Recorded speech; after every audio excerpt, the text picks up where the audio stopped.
Oi, eu sou a Clara e você está no Clareando Histórias. Se tá curtindo essa história, já deixa o like e comenta o que tá achando. Agora vem comigo para mais um capítulo. No meio da noite. Capítulo 19. Você vai me prender? Pergunto a Hagesh assim que sou levado como um criminoso para seu carro.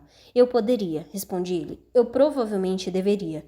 Tecnicamente, não estava invadindo a propriedade. Lonete me deixou entrar. Porque você mentiu, alega Hagesh. E ela chamou a polícia na primeira oportunidade que teve. Ela achou que você estava tentando roubar o lugar. A ideia em si é ridícula. Eu, um ladrão, eu não consigo me esgueirar em uma propriedade sem ser pego. Bem, eu não estava. Então por que você veio aqui? Eu só queria dar uma olhada.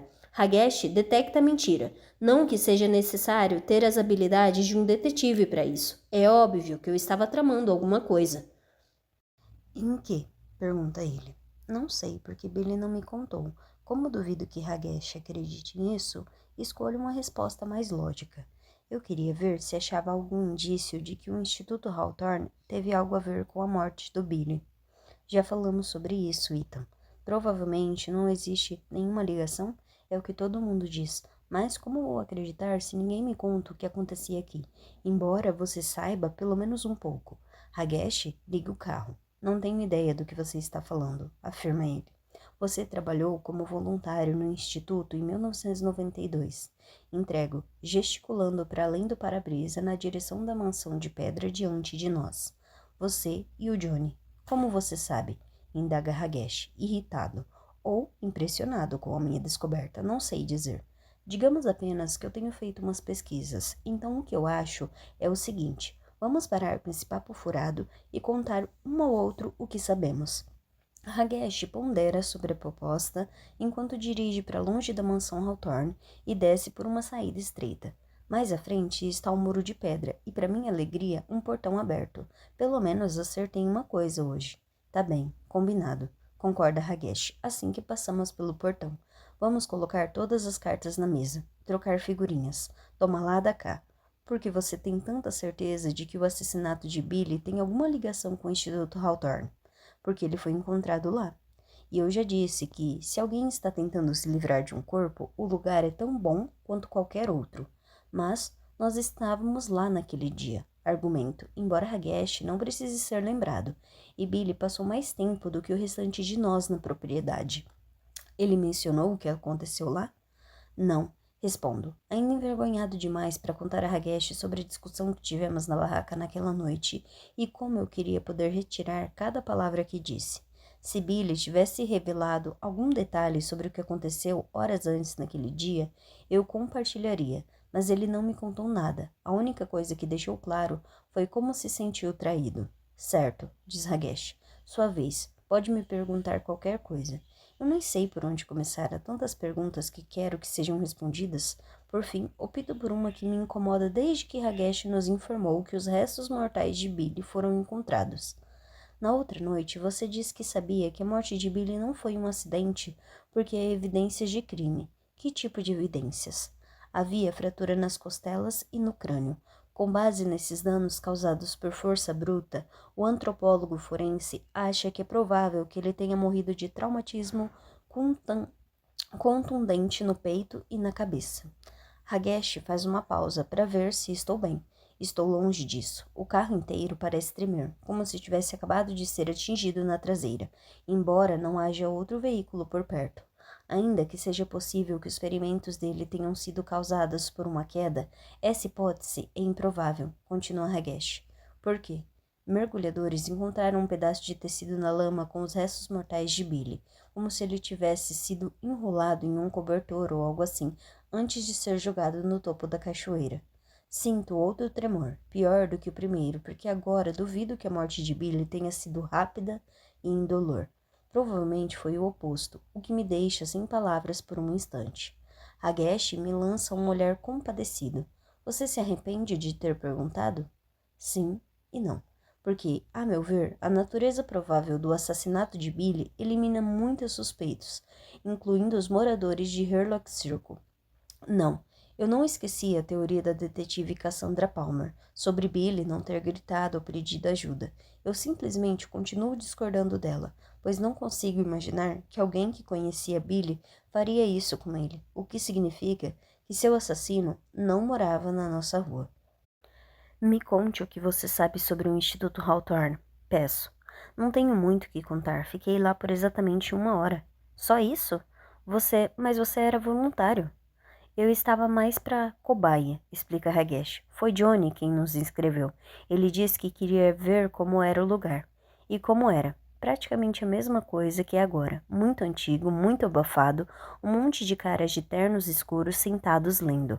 Assim que chegamos lá, eles separaram Johnny e eu e levaram um para cada sala. A minha era toda branca. Depois Johnny me contou que a dele era idêntica. Nós dois nos sentamos a uma mesa com uma divisória no meio. Então, eu não conseguia ver quem estava do outro lado. Você nunca conseguiu ver quem era? Pergunto. Não. Ragesh estremece um pouquinho, como se a lembrança ainda o assustasse. Eu só ouvia. Um homem me disse que ia segurar cartas com diferentes formas e que eu precisava adivinhar os desenhos usando percepção extrasensorial, ou algo assim. Eu poderia levar o tempo que precisasse, contanto que me concentrasse na carta que eu não conseguia ver. Quantas eram? 50. Você acertou alguma? Não sei, nunca me disseram se eu estava certo ou errado. Apenas passavam para a carta seguinte. Quando terminamos, disseram que eu podia ir para casa e nunca mais voltei. Terminei meu trabalho voluntário na biblioteca, guardando livros nas estantes. Olho para ele. E o Johnny? Ele voltou lá, conta Ragesh calmo, muitas vezes, mesmo depois que terminamos o trabalho voluntário. Pego meu celular e deslizo o dedo pela tela até a imagem daquela foto de 1993. A qualidade da imagem é péssima. Na pressa, não me dei ao trabalho de pensar em foco ou enquadramento, o que resultou em uma foto meio torta. Ainda assim, ao dar zoom, dá para ver o que importa: Johnny Chem e Enza Hathorne. Olhando de novo para eles, percebo detalhes que não notei da primeira vez. Por exemplo, a maneira como a mão pálida em formato de garra de Enza repousa no ombro de Johnny e que Johnny está usando um terno preto idêntico ao de Enza. Johnny te contou alguma vez o que fazia lá? Não, responde Ragesh. Presumi que fosse a mesma coisa que me mandaram fazer. Testes e experimentos estranhos. Mas Johnny gostou do lugar. No fim, era a única coisa que o deixava feliz. No fim? A princípio, não entendo o que Ragesh quis dizer com isso, mas então examino a foto de novo, dessa vez me concentrando na plaquinha folhada a ouro e na data, o mesmo ano em que Johnny morreu. Até onde eu sei, essa pode ser a última foto que tiraram dele. Estudo a expressão estranha no rosto de Johnny. Ele parece meio nervoso, como se não estivesse 100% à vontade lá. Você acha que o que aconteceu com Johnny pode ter algo a ver com o tempo que ele passou no Instituto Hawthorne? Pergunto, escolhendo as palavras com muito cuidado. Ragesh pisa com força no freio, o que faz o carro derrapar, até parar no meio da estrada. A força da manobra me joga para frente, e o cinto de segurança se retesa logo depois, me jogando de volta ao encosto do banco com um solavanco. Eu o afasto do meu pescoço enquanto Ragesh se vira para mim, com uma expressão seríssima. Não meta Johnny nessa sua teoria da conspiração. Ninguém mais teve nada a ver com a morte dele. Johnny estava... A voz de Ragesh vai murchando, como o ar saindo sibilante de um balcão. Ele estava bem mal, tá? Estava passando por algumas coisas, muitas coisas, e acabou recorrendo às drogas. E aí ele morreu. E ainda há dias em que penso nisso e fico furioso com ele por tudo que fez consigo mesmo. Mas esse é o X da questão. Johnny fez isso com ele mesmo. O Instituto Hawthorne não teve nada a ver com essa história, assim como não teve nada a ver com o que aconteceu com o Billy. Sinto muito, digo, e realmente sinto. Sua reação faz com que eu me lembre que não sou a única pessoa em Hairlock Circle que perdeu um amigo. Ragesh volta a dirigir. Está perdoado, responde ele. Um silêncio tenso se instaura no carro, tornando o ambiente tão sufocante que me faz querer abrir a janela. Depois de alguns minutos, fica tão insuportável que me sinto compelido a quebrar o vidro. A detetive Palmer acha que alguém de Hairlock Circle matou o Billy, comento. Você concorda? Não muito. Já que você não acha que foi um dos nossos vizinhos e não acha que foi alguém do Instituto Hawthorne, então quem você acha que o matou? O desconhecido com roupa camuflada que as pessoas viram no dia anterior? Com certeza não foi ele, afirma Ragesh. Como pode ter tanta certeza? Primeiro, porque sei que esse tipo de coincidência é raríssimo. Sim, pode acontecer, e acontece de maneiras muitas vezes trágicas. Mas as chances de acontecer no seu quintal são de 1 em 1 bilhão. Hagesh olha para frente, segurando o volante com firmeza. Segundo, eu sei que não foi o cara desconhecido de roupa camuflada, porque na verdade ele era eu. Como ainda está focado na estrada, Hagesh não vê o olhar de total choque no meu rosto. Sou a única testemunha da minha perplexidade, vendo minha reação de queixo caído refletida no retrovisor. Além disso, sinto uma profunda e desconcertante decepção. Embora nunca tenha sido provado que um desconhecido estava vagando pela vizinhança um dia antes de Billy ser sequestrado, a ideia proporciona uma distorcida forma de conforto. Era mais fácil acreditar que um bicho-papão sem nome e sem rosto levou Billy do que cogitar a probabilidade de ter sido alguém de Herlock Circle. Por que você não contou para ninguém? Porque eu contaria, rebate Hagesh. É constrangedor admitir que eu estava vagando pela floresta, me perdi e fui parar num quintal em Willowcourt em vez de no meu. É ainda mais constrangedor saber que a vizinhança inteira surtou com isso. Mas você morava lá, insisto. Por que alguém pensaria que você era suspeito? Está falando sério? Hagesh aponta para o próprio rosto. Olha a cor da minha pele, Ethan. Eu meneio a cabeça. Entendi. Acho que a roupa camuflada também teve algo a ver com isso, admite Hagesh. Mas fiquei com um visual muito elegante usando ela. Até hoje eu fico. Eu me lembro do dia em que fomos à cachoeira e o Instituto Hawthorne. Hagesh se juntou ao grupo quando o encontramos por acaso, sentado na floresta. O que você estava fazendo na floresta? Pensando, diz ele. Johnny não era a única pessoa que estava passando por problemas. Eu também estava. E ficar na floresta me ajudava a colocar a cabeça no lugar. Mas as pessoas já achavam uma atitude suspeita. Por exemplo, a pessoa que me viu sair da floresta em Willowcourt, ou até mesmo Ashley, que tinha certeza de que eu a estava espionando. Meu Deus, a maneira como o pai dela reagiu. Ele disse que os meus pais, que eu era um voyeur tarado. Que vergonha. Ashley está solteira agora, comento, caso esteja interessado. Acho que meu marido não aprovaria. Sou pego desprevenido e dou um pulo no banco do carona. Hagesh percebe o movimento, sorri e pergunta. Surpreso? Muito, penso. Um pouco, respondo. Eu disse que estava passando por umas coisas naquela época. Faz quanto tempo que você se casou? 8 anos. Parabéns, digo. E seus pais lidam numa boa com isso? No começo foi difícil, mas acabaram mudando de ideia. O fato de eu ter encontrado um bom rapaz indiano ajuda. Ultimamente, a maior reclamação da minha mãe é que ele cozinha melhor do que ela. Apesar de não conhecer Hagesh tão bem quando eu era criança e de não gostar muito do que conhecia, fico feliz por ele. Falando nisso, me desculpe, diz Hagesh. Pelo quê? Muitas coisas. Eu era um merdinha naquela época, principalmente porque eu estava assustado, confuso e triste. Não que isso seja desculpa. Algumas das coisas que eu fiz não têm justificativa. Tipo, trancar a gente no mausoléu? Hagesh se encolhe.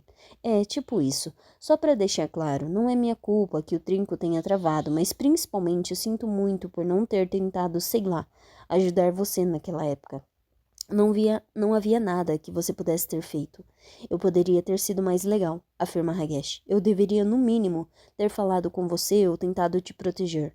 Porque de todas as pessoas de Herlock Circle, eu era a que mais sabia como era perder um melhor amigo. Olhando para Hagesh, eu o imagino passando pelos mesmos estágios que eu. A tristeza, a culpa, a dúvida, perguntando-se durante todos esses anos se tal amizade duraria até hoje. Tirando o status de nossos respectivos casamentos, a única diferença entre nós é a maneira como lidamos com a perda de nossos melhores amigos. Ele se tornou um bully, canalizando sua raiva em crueldade antes de se acalmar e mudar os hábitos, e eu segui outro caminho. Eu fugi. No entanto, cá estamos, dentro de um carro que no momento faz a curva de Herlock Circle. Hagesh estaciona em frente à minha casa. Obrigada pela carona, agradeço. E você sabe, por não me prender. Sem problemas, diz Hagesh, antes de me deixar sair. Só me faça um favor. Fique longe do Instituto Hawthorne. Garanto a ele que farei isso, sobretudo porque sei que ele vai me prender se eu for encontrado lá outra vez. Terei que me contentar com o que vi, que não é muita coisa, e com as fotos que tirei com meu celular. Assim que Ragesh vai embora, começo a examiná-la. Sentado na sala, analiso as imagens com calma, uma a uma. A maioria tem aquele ar sinistro de foto antiga. Grupo de pessoas mortas faz tempo, encarando a câmera com poses rígidas e sorrisos forçados.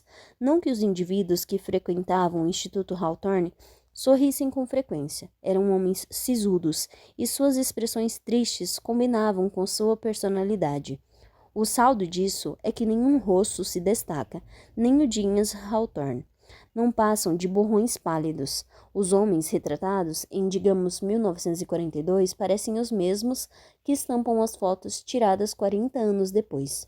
Muitas das imagens mostram grupos em diferentes reuniões que ocorreram na mansão de Enza Hawthorne. Sei disso, pois reconheço alguns locais que Lonette me mostrou no tour. O salão amplo, o salão de baile. Uma das fotos foi tirada na cachoeira, e nela cai uma cascata branca atrás de dois homens usando uma túnica preta por cima do terno preto.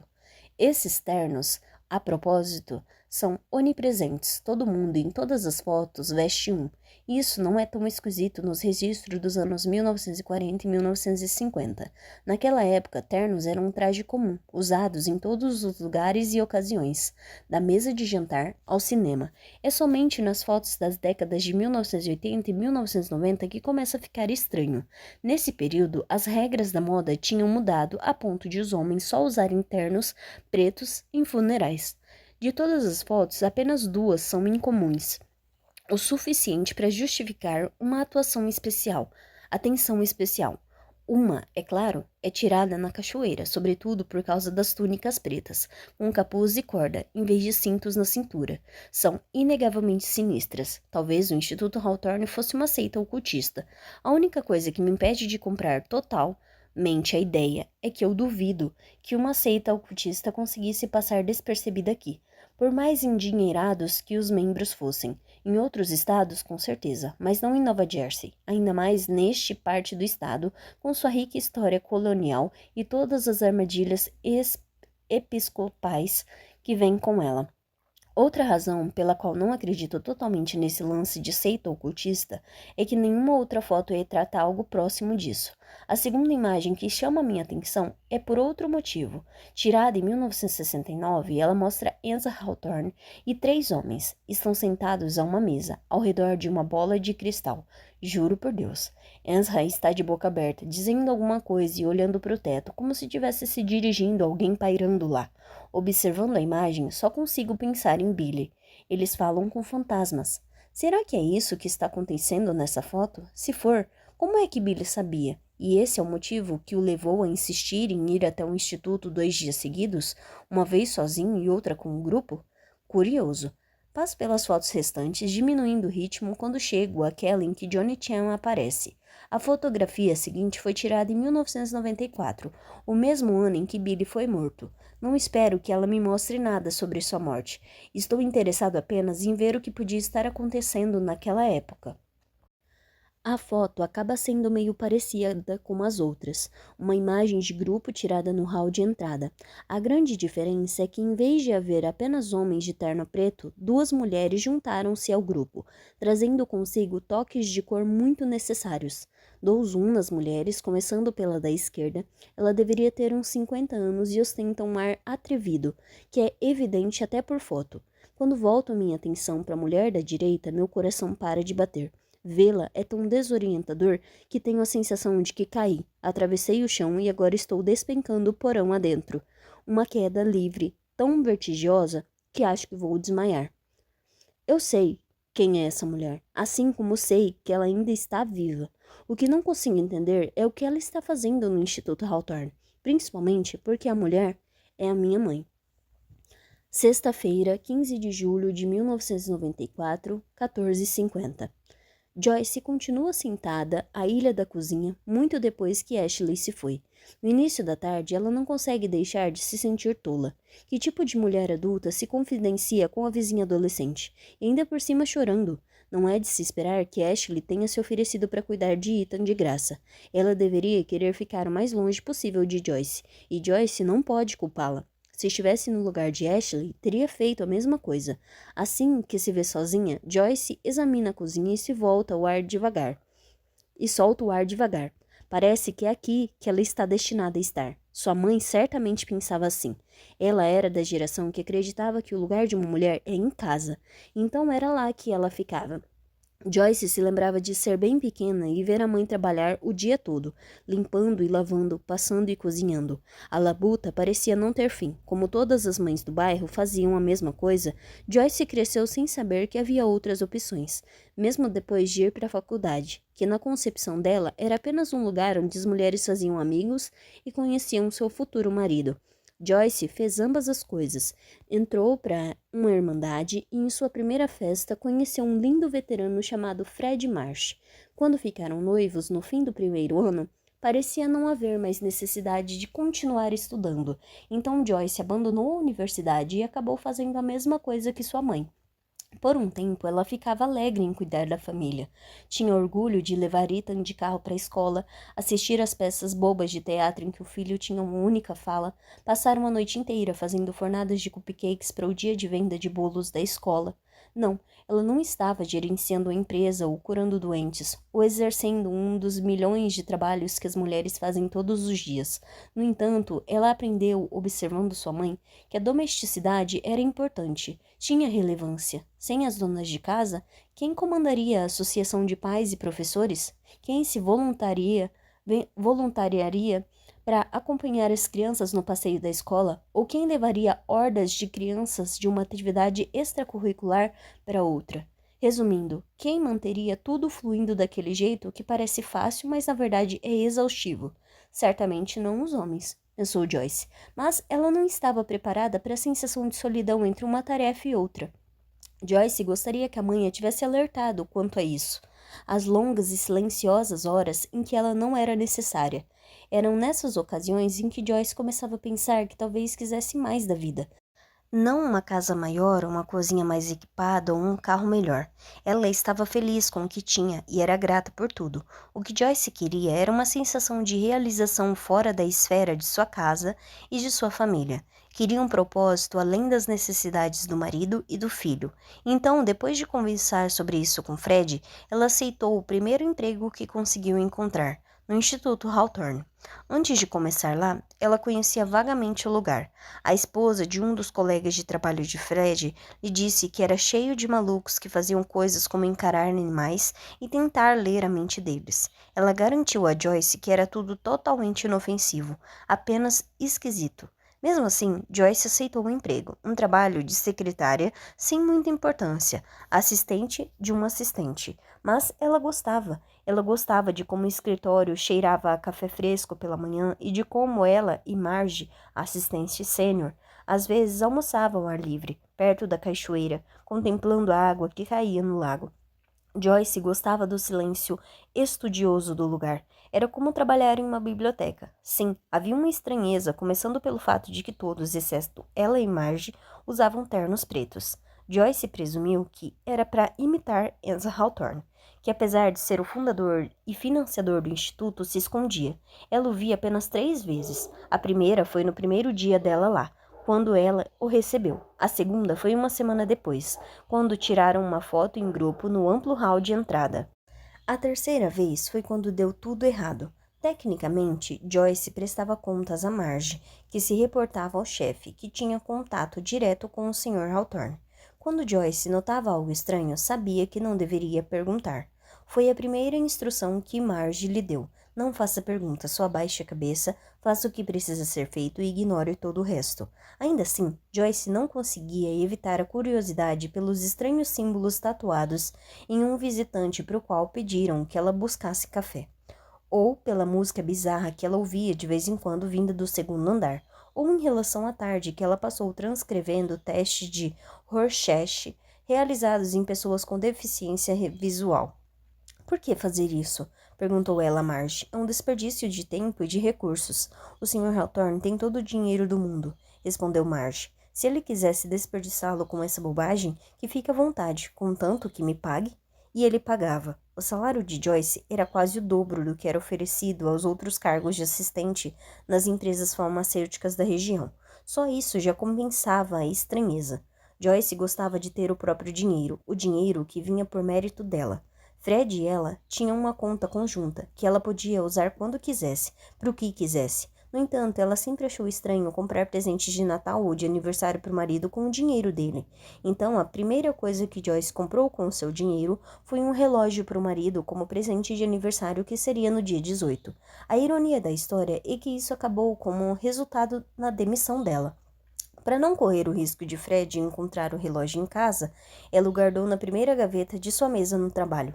Seu plano era trazê-lo para casa ontem e hoje de manhã deixá-lo no ourives para gravar quando fosse para o trabalho, de modo que estivesse pronto na segunda-feira. Só que ela se esqueceu de levar o relógio para casa e só foi se dar conta do erro quando estava levando a louça do jantar. Então ela pegou suas chaves e disse a Fred: "Preciso dar um pulinho no escritório. Esqueci uma coisa lá. Mas agora? Não pode esperar até amanhã de manhã?" Realmente não podia. "É rapidinho", respondeu ela, antes de sair às pressas para a garagem, e antes que Fred fizesse mais perguntas. A caminho do Instituto Hawthorne, Joyce pensou, aflita, que o portão da frente pudesse estar fechado e que toda essa furtividade teria sido em vão. O portão estava aberto, mas o instituto em si estava completamente às escuras, e a porta da frente, trancada, sem chave. Ela deu a volta pelos fundos, na esperança de que talvez uma das entradas estivesse aberta. No meio do caminho, ela ouviu os cânticos. A princípio, pensou que era alguém ouvindo um CD daqueles cantos gregorianos que estão na moda agora. Sabe-se lá por quê. Mas a qualidade do som era nítida demais para vir de uma gravação. Era ao vivo. Joyce quase se virou e foi embora. Pensando melhor agora, era exatamente o que deveria ter feito. Mas a curiosidade venceu, e ela caminhou na ponta dos pés até a esquina do prédio para ver o que estava acontecendo. Sentada em sua cozinha em plena luz do dia, ela se arrepia ao pensar no que viu, embora ainda não entenda do que se tratava. O cântico, as túnicas, o sangue, foi tudo tão inesperado, surreal e, sim, assustador, que Joyce quase gritou. Em vez disso, ela sufocou o som com muito custo e recuou, literalmente esbarrando em seu chefe. Dessa vez, ela tentou soltar um grito que foi abafado quando o chefe colocou a mão sobre sua boca. "Você não deveria estar aqui", sibilou ele, entre dentes, enquanto a puxava para frente do prédio. Lá, ele destrancou a porta principal e a levou para seu escritório, que dava para o quintal dos fundos. Embora as persianas estivessem fechadas, graças a Deus, poupando Joyce de outro vislumbre do que estava acontecendo lá fora, ela ainda conseguia ouvir o cântico enquanto seu chefe assentava numa cadeira. "O que você viu?" perguntou ele. "Não muito", respondeu Joyce, mas foi o suficiente para deixá-la tonta. Muito tonta. Ela percebeu que poderia estar em choque. "O que eles estavam fazendo?" questionou ela. "Que lugar é este?" Em vez de uma resposta, ela foi informada de uma demissão.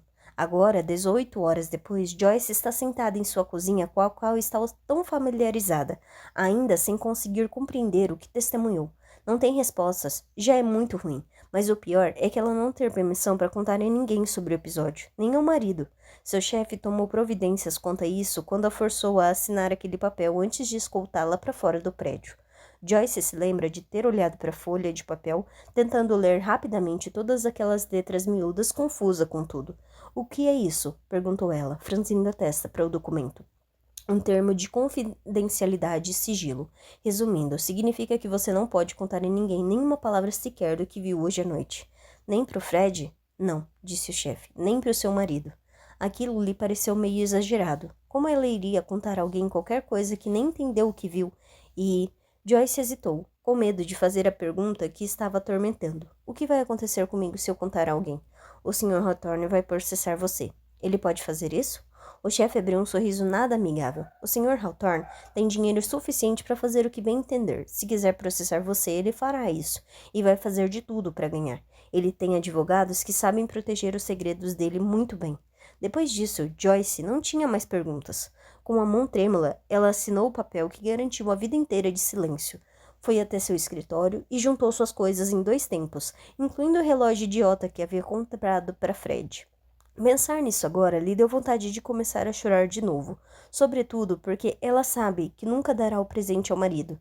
Na segunda-feira, ela o devolverá à loja, pegará o dinheiro de volta e o depositará na conta conjunta sem dizer nada. O relógio agora é um luxo pela qual ela não tem mais condições de pagar sozinha.